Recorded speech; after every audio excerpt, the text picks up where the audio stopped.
আসসালামু আলাইকুম, স্বাগত জানাচ্ছি আরটিভির মধ্যাহ্ন সংবাদে। আপনাদের সঙ্গে আছে আমি সিনথিয়া রহমান।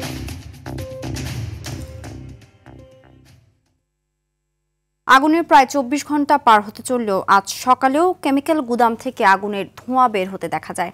ঘটনাস্থলে এখনও কাজ করছে ফায়ার সার্ভিস।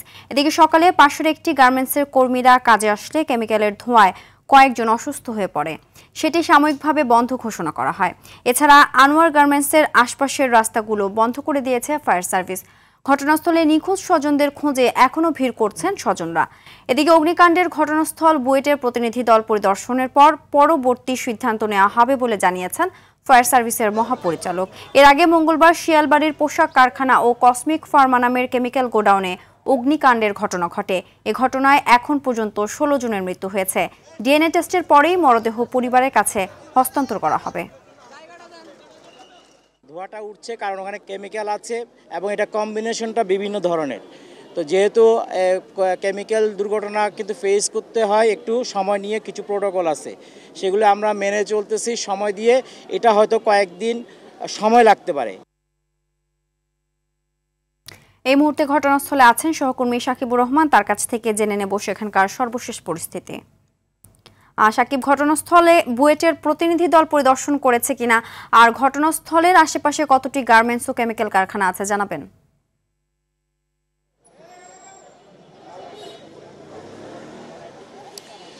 সিনথিয়া, আসলে কিন্তু ২৪ ঘন্টা প্রায় হয়ে গেল, এখন পর্যন্ত আগুন কিন্তু পুরোপুরি নির্বাপন হয়নি। এখনো যে কারখানাটিতে আগুন লেগেছিল সেখান থেকে কিন্তু এখনো ধোঁয়া উঠছে, দেখতেই পাচ্ছেন। ফায়ার সার্ভিসের একটি বিশেষজ্ঞ দল তারা কেমিক্যাল স্যুট ব্যবহার করে একটু আগেই ভিতরে প্রবেশ করেছেন। তারা আসলে পুরো ভিতরটা দেখবেন, দেখে এসে আনুষ্ঠানিকভাবে ফায়ার সার্ভিস একটা ব্রিফিং করবে। সেখানে হয়তো তারা আপডেট জানাবে ভিতরের কি পরিস্থিতি, কতক্ষণ নাগাদ লাগতে পারে এই আগুন পুরোপুরি নির্বাপন করতে, সেই সময়গুলো তারা জানাবেন। এইখানকার আশপাশে যারা রয়েছেন তাদেরকে কিন্তু বারে বারে তারা বলে দিচ্ছেন এখান থেকে ৮০০ মিটার দূরে সরে যেয়ে দাঁড়াতে, যেহেতু অনেক কেমিক্যাল রয়েছে, এটি মানুষের নিঃশ্বাসের সঙ্গে শরীরে গেলে যে কোনো মানুষই অসুস্থ হয়ে যেতে পারে, যার ফলে কিন্তু তারা বারে বারে বার্তা দিচ্ছেন। তারপরেও এখানে উৎসুক জনতার ভিড় রয়েছে। এই কিছুক্ষণ আগে যে ফায়ার সার্ভিসের ৪ জনের একটি প্রতিনিধি দলের মধ্যে ২ জন তারা ভিতরে প্রবেশ করেছেন, তারা ভিতরটি দেখছেন। আসলে একটু যদি ক্যামেরায় দেখানোর চেষ্টা করি, ২ জনকে দেখা যাচ্ছে ঠিক লম্বা বরাবর গাড়ির পাশে, সেখানে আসলে ২ জন তারা অবস্থান করছেন এবং তারা এখান থেকে ভিতরে ঢুকবেন। ভিতরে ঢুকে পরিস্থিতিগুলো তারা দেখবেন।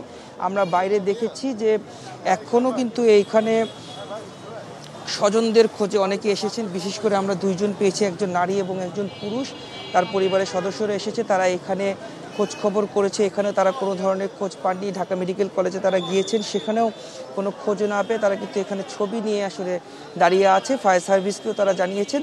আপনি ঠিক ক্যামেরায় দেখতে পাচ্ছেন ৪ জনের একটি দল তারা ভিতরে যাচ্ছেন এবং ভিতরে গিয়ে তারা যখন পরিদর্শন করবেন সেখানে তারা দেখবেন যে আসলে কোনো মরদেহ রয়েছে কিনা বা কেমিক্যালের কি পরিস্থিতি রয়েছে, সেগুলো দেখে পর্যবেক্ষণের পরে গণমাধ্যমের সামনে জানাবেন। বুয়েটের যে টিমের কথা জানতে চেয়েছেন, আসলে বুয়েটের কোনো টিম এখন পর্যন্ত তারা এসে পৌঁছায়নি, আসলে জানানো হয়নি।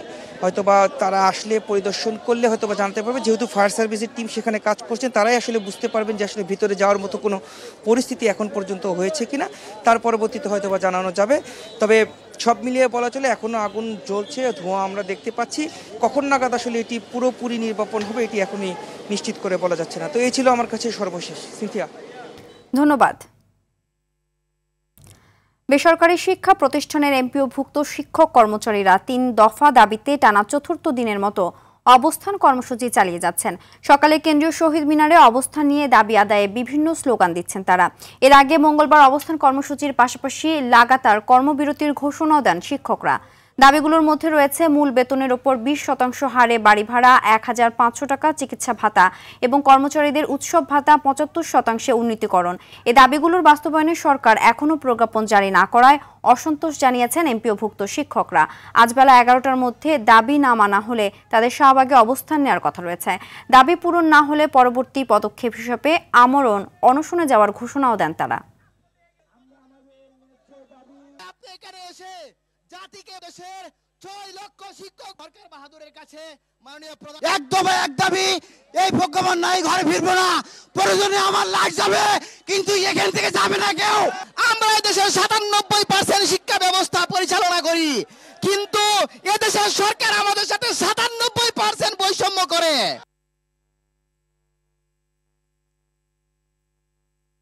এ বিষয়ে জানাতে কেন্দ্রীয় শহীদ মিনারে আছেন সহকর্মী শাকিলা করিম, সরাসরি যুক্ত হচ্ছেন তিনি।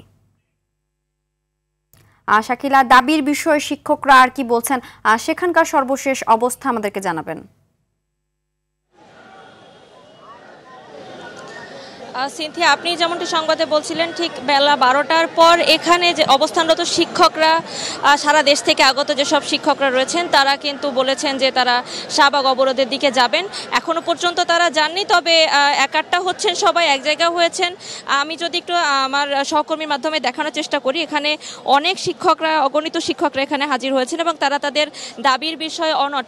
তারা বলছেন দীর্ঘদিন ধরে, শুধু যে এই অন্তর্বর্তীকালীন সরকার তা নয়, দীর্ঘদিন ধরেই কিন্তু তারা এই বৈষম্যের শিকার হয়ে আসছে। আওয়ামী লীগ সরকারের আমল থেকেই তারা বিভিন্ন সময় দাবি দাওয়া করে আসছিল, তবুও তাদের দাবি দেওয়া এখনো পর্যন্ত কিছুই আদায় হয়নি।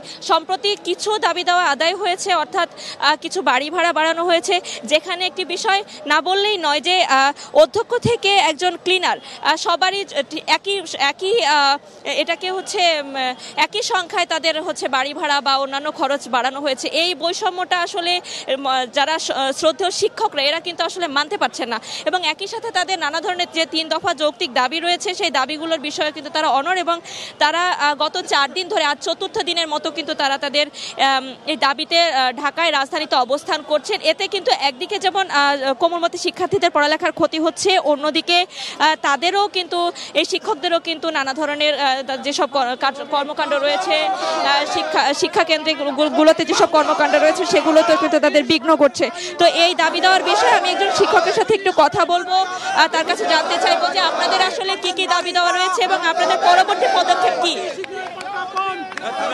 আমি অর্থ উপদেষ্টাকে সম্মানের সহিত জানাতে চাই যে আপনি অবশ্যই জানেন সিনিয়র দার্শনিকের সেই মতবাদটা যে আপনি যদি স্বল্পমেয়াদী বা 1 বছর মেয়াদী বিনিয়োগ করতে চান তাহলে আপনি ফসল আবাদ করেন, আপনি যদি 10 বছর আবাদি কোনো পলিসি করতে চান তাহলে আপনি বৃক্ষরোপণ করেন, আপনি যদি 100 বছর কোনো মেয়াদী পরিকল্পনা গ্রহণ করেন তাহলে আপনি শিক্ষা খাতে বিনিয়োগ করেন।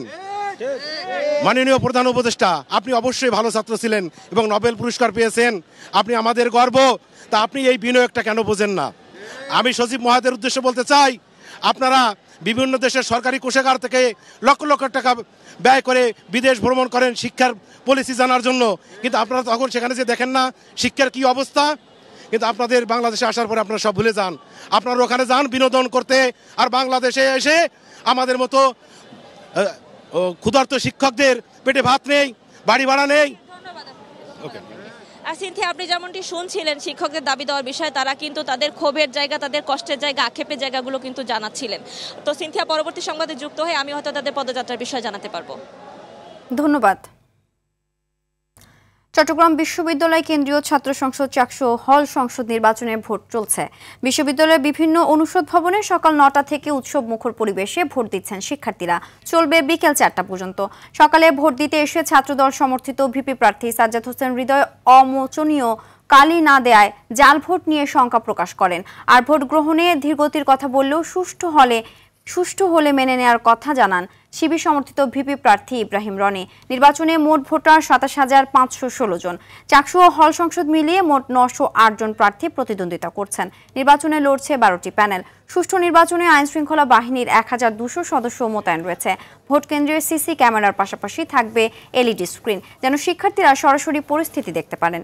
35 বছর আগে সর্বশেষ 1990 সালে চাকসু নির্বাচন হয়। একটা নির্বাচন হবে, আমি আশা করছি সবাই আসবে, এতদিন পরে যেহেতু আমাদের চাকসু নির্বাচন হচ্ছে, আমরা খুবই এক্সাইটেড দেখার জন্য যে কি হয়। আমিও চাই নির্বাচন সুষ্ঠুভাবে হোক, আর সবাই প্রত্যাশা করতেছি আর কি। আমরা সবাই আশাবাদী যে সুষ্ঠু হবে এবং কোনো প্রকার ঝামেলা হবে না। প্রচারণা খুব ভালো লেগেছে, আশা করি সবাই ভোট দিতে আসবে এবং খুব সুষ্ঠুভাবে ভোট সম্পন্ন হবে। যেই প্রার্থী ডিজার্ভ করে এবং যাকে সবাই আমরা ভোট দিচ্ছি সেই যাতে জিতে। বলেছিলাম যেন এমন কালি দেওয়া হয় যাতে একজন ভোটার একাধিক ভোট প্রয়োগ করতে না পারে, কিন্তু আমি এই মাত্র ভোট দিয়ে বের হলাম, কিন্তু আমার হাতে কোনো কালি নেই। ভোট সুন্দর, সুষ্ঠু এবং নিরপেক্ষ যদি ভোট হয়, আমরা ফলাফল মেনে নিয়ে যারাই বিজয়ী হবে আমরা তাদের সাথে কাঁধে কাঁধ মিলে কাজ করবো ইনশাআল্লাহ। নির্বাচনের বিষয়ে জানাতে চট্টগ্রাম বিশ্ববিদ্যালয় থেকে আমাদের সহকর্মী ইয়াসিন রানা সোহেল সরাসরি যোগ দিচ্ছেন। রানা, ভোটার উপস্থিতি সহ কেন্দ্রগুলোতে নিরাপত্তা ব্যবস্থা কেমন দেখছেন জানাবেন। সকাল 9টায় ভোট হলেও সকাল 9টার আগে থেকেই কিন্তু শিক্ষার্থীরা ক্যাম্পাসে আসা শুরু করেছে। আমি বেশ কয়েকটি কেন্দ্র ঘুরে দেখেছি, সেখানে দেখা গেছে যে আইন শৃঙ্খলা বাহিনীর উপস্থিতি রয়েছে এবং বিশ্ববিদ্যালয় প্রশাসনের পক্ষ থেকেও যাতে সুষ্ঠু এবং সুন্দরভাবে নির্বাচন অনুষ্ঠিত হয় সেই জন্য তারা সব ধরনের ব্যবস্থা রেখেছেন এবং এখনো পর্যন্ত কোনো ধরনের বিশৃঙ্খলার খবর পাওয়া যায়নি। প্রত্যেকটি কেন্দ্রে সুষ্ঠুভাবেই ভোট গ্রহণ সম্পন্ন হচ্ছে। আমি এখন আমার সাথে আছেন একটি অহিংস শিক্ষার্থী ঐক্য প্যানেলের বিপি প্রার্থী ফরহাদুল ইসলাম। আমি তার কাছ থেকে জানবো নির্বাচনের বিষয়ে।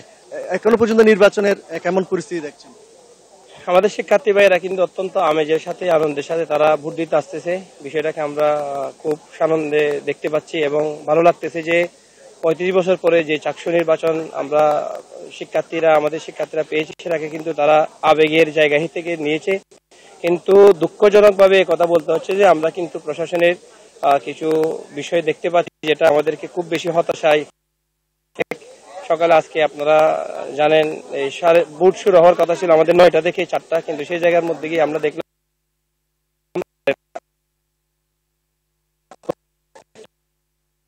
নম্বর একটা রুমের মধ্যে আমরা রিটার্নিং কর্মকর্তার টেকনিক সার্ভিসে কিন্তু 25টি ব্যালট পেয়েছি। সেখানে একটা অভিযোগ আমরা পেয়েছি, সেটা আপনারা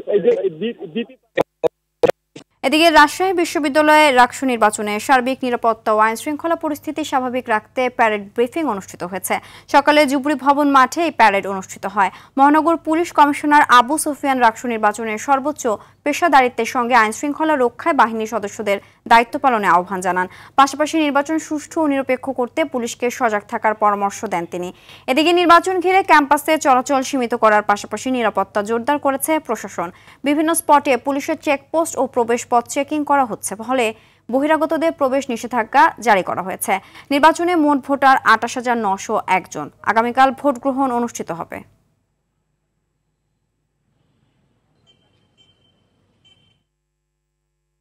এ বিষয়ে আরো জানাতে রাজশাহী বিশ্ববিদ্যালয় ক্যাম্পাসে আছেন সহকর্মী মোস্তাফিজ রকি।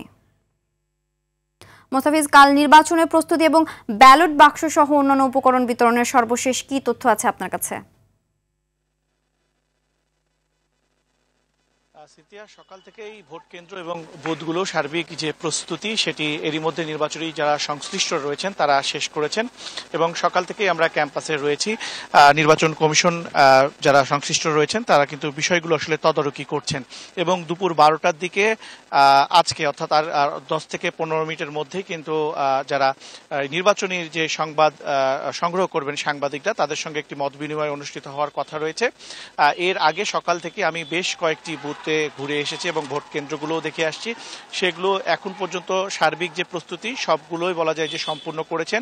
পাশাপাশি 100টি মতন যে সিসিটিভি যে ক্যামেরাগুলো রয়েছে সেগুলো প্রস্তুত রাখা হয়েছে। এছাড়াও আপনি জানেন যে 17টি কেন্দ্রের মোট 900টি বুথে কিন্তু একযোগে ভোট গ্রহণ অনুষ্ঠিত হবে। এই ভোট গ্রহণ শেষেই মূলত নির্বাচন কমিশন এবং বিশ্ববিদ্যালয় প্রশাসন আশা করছেন তারা 12 থেকে 15 ঘন্টার মধ্যে তারা ভোটের যে ফলাফল সেটি তারা প্রকাশ করতে পারবেন। এবং যেহেতু ভোটের এখনো একদিন বাকি রয়েছে এই কারণে কিন্তু ব্যালট যে পেপার বা ব্যালট বাক্স সেটি কিন্তু আগামীকালকে সকাল 8টা থেকে আসলে যে ভোট কেন্দ্রগুলো রয়েছে সেখানে কিন্তু আসলে পৌঁছানোর সময়সীমা নির্ধারণ করা হয়েছে।